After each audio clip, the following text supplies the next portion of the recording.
So in fourth question, you are given that a particle moves according to the law V is equals to U cos nt.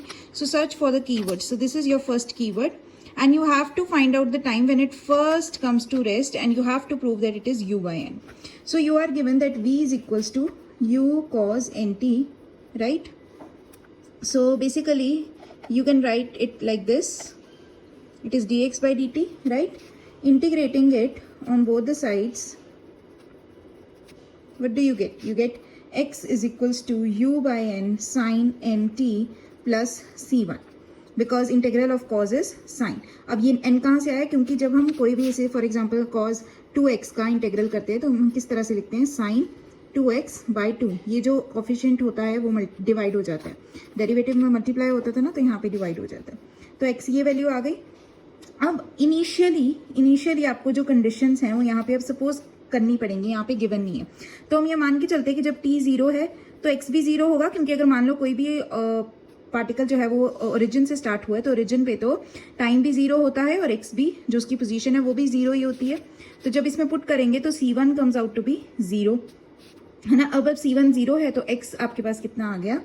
x comes out to be mu by n sine n t. ठीक है. अब particle की velocity 0 होगी तभी वो rest पे आएगा. Rest का मतलब क्या? हमने निकालना है when the particle first comes to rest. First comes to rest means rest पे आने के लिए उसकी वेलोसिटी को 0 होना होगा, और वेलोसिटी आपको गिवन है क्वेश्चन में कि u cos nt है, तो वो 0 होगा. अब 0 कब होता है cos के केस में?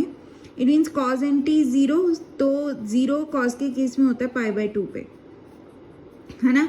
तो सिंपली cos पाई बाई 2 पे, है ना. आप इसको इस तरह से लिख सकते हैं. cos cos कैंसिल हो गए तो nt आ गया पाई बाई 2. ठीक है. सो t आपके पास क्या आ गया? Pi by 2n. आप इसको मार्क कर लीजिए. तो अब आपके पास x आपने क्या निकाला था? आपने x निकाला था mu by n sine n t, और t अब आपका क्या है? Pi by 2n. पुट कर दीजिए. आपने जैसे ही पुट किया pi by 2n, you get mu sine pi by 2. ठीक है. ये आपकी x की वैल्यू आ गई which is mu by n, है ना. यहाँ पे n था ना. ठीक है. तो म्यू बाय n, तो आपकी x की वैल्यू कितनी आ गई? Mu by n. यही तो हमने क्वेश्चन में प्रूफ करना था, राइट. यही गिवन था ना हमें क्वेश्चन में. ये देखिए हमें क्वेश्चन में गिवन था that we have to prove कि इतने टाइम पे इस स्पेस पे वो जो है उसकी वेलोसिटी 0 होती है. तो वो हमने प्रूफ कर दिया that it is mu by n, right.